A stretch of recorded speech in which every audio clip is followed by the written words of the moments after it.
You know the sound, right? That buzz on the table. And then the silence that follows. Yeah, let's talk about that. And there it is.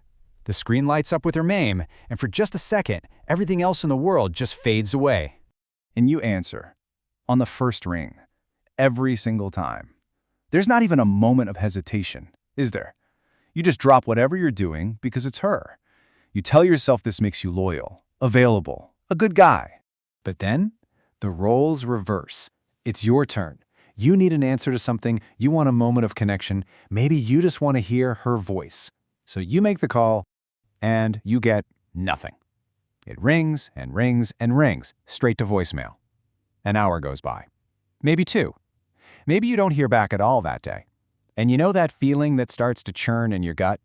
That's the feeling of chasing. The feeling that you're the one who always cares more.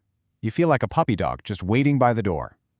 And you need to understand, this isn't an accident. It's a pattern. So let's break this down. That feeling of confusion isn't random. It's a dynamic, and it has rules. Right now, you're playing a game without knowing the playbook. And this game, it's all about power and control.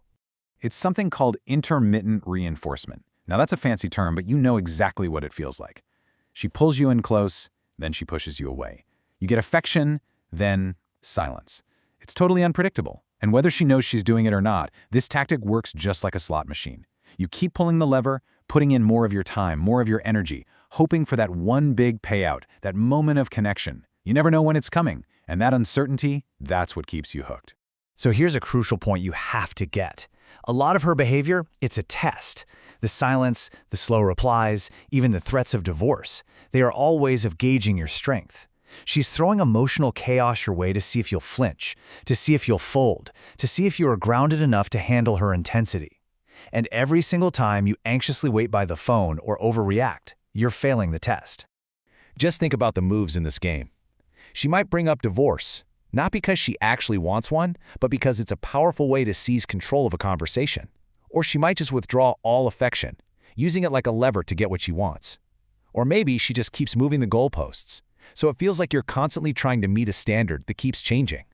It's all designed to keep you off balance and always seeking her approval. Okay, this dynamic creates a huge disconnect, and this is probably the most important part of this whole thing. There's a massive gap between who you think you are in this relationship and how your actions are actually being perceived by her. Let's look at the two sides of the mirror. In your head, you think you're being loyal, but what it looks like from the outside is needy. You're trying to be cool and calm, but your constant pursuit comes across as anxious. You see yourself as the good guy, the one holding it all together. But your reactions to her tests just make you look, well, reactive. You think you're in control, but really you're chasing. And maybe worst of all, you've become predictable. She knows exactly which buttons to push to get the exact response she's looking for. So, what do? Here's the hard truth. You cannot control her. You can't control her past, her fears, or her tactics. And if you try, you'll just drive yourself crazy. It's time to shift your focus to the one and only thing in this entire universe you have absolute authority over, your own response. That's your anchor. The ancient Stoics had a really powerful way of looking at this. That gut-wrenching distress you feel when she pulls away, the fear that spikes when she mentions divorce. They saw those feelings not just as natural emotions, but as errors in judgment. They're misguided reactions that come from a false belief. The belief that your well-being depends on something you absolutely cannot control. In this right here, this is the anchor. Your happiness, your stability, your sense of self. It can't be dependent on whether or not she answers the phone. It has to come from your own virtue, your own self-control, your own purpose. When your foundation is built inside you, you become resilient. Her storms can rage all they want, but they can't knock you over. So how do you build this anchor? It's not about what you say. It's all about what you do. So this is your new playbook. And let's be clear, this is not about punishing her or playing games back. This is about one thing and one thing only: demonstrating unshakable self-respect. Okay, step 1, create space. Let the phone ring. Finish what you're doing. Call back when you are calm and ready. Step 2, stop chasing. When she pulls away, you let her. When she makes threats, you hold your ground without panic or begging. Step 3, end the over-explaining. State your position once, clearly. You don't need to justify your standards to anyone. Step 4, set those standards. Decide for yourself what you will and will not tolerate anymore. Step 5, and this one is crucial, reconnect with your own purpose, your work, your health, your mission. Your life cannot revolve around waiting for her. And finally, step 6, practice calm detachment. You can still care about her deeply, but you don't let her emotional storms dictate your own.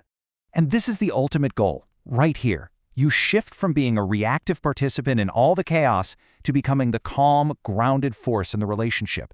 You don't get pulled into her storm. You become the anchor she can't find anywhere else. Your stability, your centeredness, that becomes the most attractive thing you can possibly offer because it's real and it's unwavering. So make no mistake. Her tests will not stop. They may never stop, but the tests are not the problem. The real question isn't about her motives, or her next move. It's about you. You are being tested. The only question left is, when will you decide to pass?